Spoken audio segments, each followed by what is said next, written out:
Assalamualaikum warahmatullahi wabarakatuh. Izin memperkenalkan diri, nama saya Trisnasari dengan nomor induk mahasiswa 855792733. Di sini saya akan mempresentasikan modul 6 tentang pembelajaran terpadu di SD. Praktik pembelajaran terpadu. Kegiatan belajar 1. Praktek merancang pembelajaran terpadu di SD. Adapun prosedur kegiatan perancangan pembelajaran terpadu untuk praktek dan simulasi. Yang pertama, menetapkan mata pelajaran yang dipadukan. Pilihlah ketiga mata pelajaran yang hendak dipadukan dalam proses simulasi maupun praktek yang kemudian dipadukan dengan pengkajian kompetensi dasar yang telah dituangkan dalam silabus yang telah dikembangkan oleh sekolah maupun pemerintah. Yang kedua, menetapkan kompetensi dasar dari 3 mata pelajaran.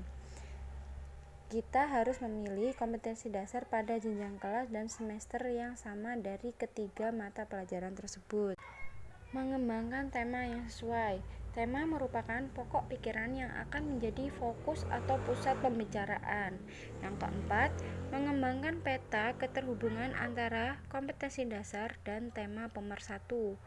Yang pertama dilakukan adalah membuat peta yang menggambarkan keterhubungan antara tema sebagai fokus atau pusat pembahasan dengan 3 kompetensi dasar dari 3 materi pembelajaran yang berbeda, sehingga akan didapat gambar seperti jaring laba-laba. Penyusunan satuan pembelajaran terpadu. Setelah mengembangkan peta jaring-jaring tematik, kita harus menyusun satuan pembelajaran terpadu. Rancangan pembelajaran terpadu yang harus kita susun adalah sebagai 2 buah untuk keperluan praktik di sebuah sekolah dasar.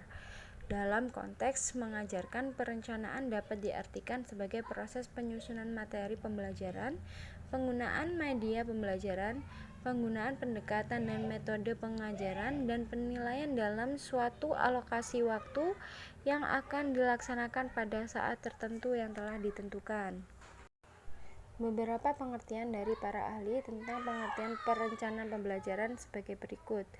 Perancangan pembelajaran adalah persiapan mengajar yang berisi hal yang perlu atau harus dilakukan oleh guru dan siswa dalam melaksanakan kegiatan pembelajaran yang antara lain meliputi unsur pemilihan materi, metode, dan alat evaluasi. Pusat Bahasa 2005, halaman 19. Perencanaan pembelajaran adalah apa yang akan dikerjakan guru dan siswa. Reiser 1989 dalam Joy Haini, halaman 4. Pembelajaran juga memproyeksikan tindakan apa yang akan dilaksanakan dalam suatu pembelajaran. Sujana 1988 dalam Joy Haini tahun 2009 halaman 5. Agar dapat menjadi seorang guru yang profesional, sebaiknya cermatilah terlebih dahulu rancangan pelaksana pembelajaran yang akan kita gunakan. Nilailah semua aspek yang terdapat dalam rancangan tersebut dengan menggunakan butir penilaian seperti berikut ini. Menentukan tema dan bahan pembelajaran dan merumuskan tujuan dan indikator. Kedua, mengembangkan dan mengorganisasikan materi, media pembelajaran, dan sumber belajar. Merancang skenario kegiatan pembelajaran terpadu. Yang keempat, merancang pengelolaan kelas. Yang kelima, merancang prosedur, jenis, dan menyiapkan alat penelitian. Yang keenam, tampilan dokumen rencana pembelajaran terpadu. Dan yang terakhir, tampilan lembar peta jaring-jaring tematik. Penjelasan skala nilai APKG 1 lembar penilaian kemampuan merancang pembelajaran terpadu. Skala penilaian rancangan pembelajaran terpadu disusun tidak disertai oleh peta-peta jaring tematik, disertai oleh peta jaring tematik yang mencantumkan tema penghubung namun tidak disertai kompetensi dasar dari mata pelajaran di SD, disertai peta jaring-jaring tematik yang mencantum tema penghubung beserta kompetensi dasar dari 2 mata pelajaran berbeda namun tidak sesuai dan tidak dihubungkan satu dengan yang lainnya, disertai oleh peta jaring laba-laba yang mencantumkan tema penghubung beserta kompetensi dasar dari 2 mata pelajaran berbeda yang dapat dihubungkan satu dengan yang lain. Yang Mengembangkan dan mengorganisasikan materi media dan sumber belajar. Mengembangkan dan mengorganisasi materi dari 3 mata pelajaran yang dipadukan. Dalam pengembangan dan mengorganisasi materi dari 3 materi pelajaran secara terpadu, guru perlu mempertimbangkan deskriptor berikut: kesesuaian dengan standar isi dan kompetensi, sistematik materi, kesesuaian dengan kemampuan dan kebutuhan siswa, dan kemuktahiran. Merancang skenario kegiatan pembelajaran terpadu. Kegiatan pembelajaran dapat berupa pendengaran penjelasan guru, observasi, belajar kelompok, melakukan percobaan, membaca, dan sebagainya. Penggunaan lebih dari satu jenis kegiatan belajar sangat diharapkan dengan maksud agar perbedaan individu dapat dilayani dan kebosanan siswa dapat dihindari. Merancang pengelolaan kelas, menentukan cara-cara pengorganisasian siswa agar dapat berpartisipasi dalam pembelajaran terpadu. Merencanakan prosedur, jenis, dan menyiapkan alat penelitian. Menentukan prosedur dan jenis penelitian meliputi penilaian proses dan penilaian akhir. Jenis penilaian meliputi tes lisan, tes tertulis, dan tes perbuatan. Membuat alat-alat penilaian dan kunci jawaban. Alat penilaian dapat berbentuk pertanyaan, tugas, dan berupa kunci jawaban yang benar atau rambu-rambu jawaban. 6. Tampilan dokumen rencana pembelajaran terpadu. Kebersihan dan kerapian. Hal ini dapat dilihat dari penampilan fisik rencana pembelajaran terpadu.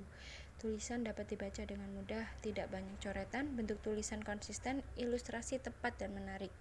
Penggunaan bahasa tulis. Bahasa tulis digunakan dalam rencana pembelajaran terpadu hendaknya mengikuti kaidah bahasa tulis yang baik seperti bahasa komunikatif, pilih kata yang tepat, struktur kalimat baku, cara penulisan sesuai dengan EYD. Tampilan lembar peta jaring-jaring tematik. Kreativitas tampilan peta jaring-jaring tematik. Lembar kerja tematik dapat secara jelas menggambarkan keterhubungan melalui tema dan dikembangkan secara kreatif, seperti kompetensi dasar pada setiap kotak mata pelajaran sesuai dengan standar isi. Tema ditampilkan dalam bentuk gambar yang menarik dan jelas. Ada penghubung antara kompetensi dasar setiap mata pelajaran dengan tema yang digambarkan secara menarik dan jelas. Tulisan indah dan jelas. Kegiatan belajar 2. Praktek pelaksanaan pembelajaran terpadu di SD. Mahasiswa harus melakukan praktek dan simulasi pembelajaran terpadu sesuai dengan rancangan pembelajaran terpadu yang telah disusun.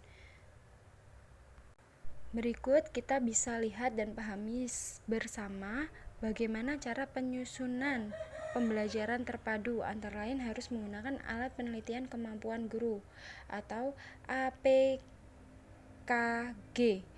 yaitu seperti terlihat pada slide, dan kita dapat pahami di antaranya ada identitas nama mahasiswa dan melakukan pembelajaran dengan baik.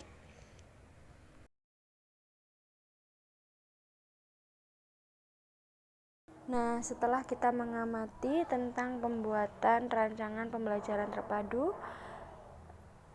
sekian presentasi dari saya. Billahi taufik walhidayah. Wassalamualaikum warahmatullahi wabarakatuh.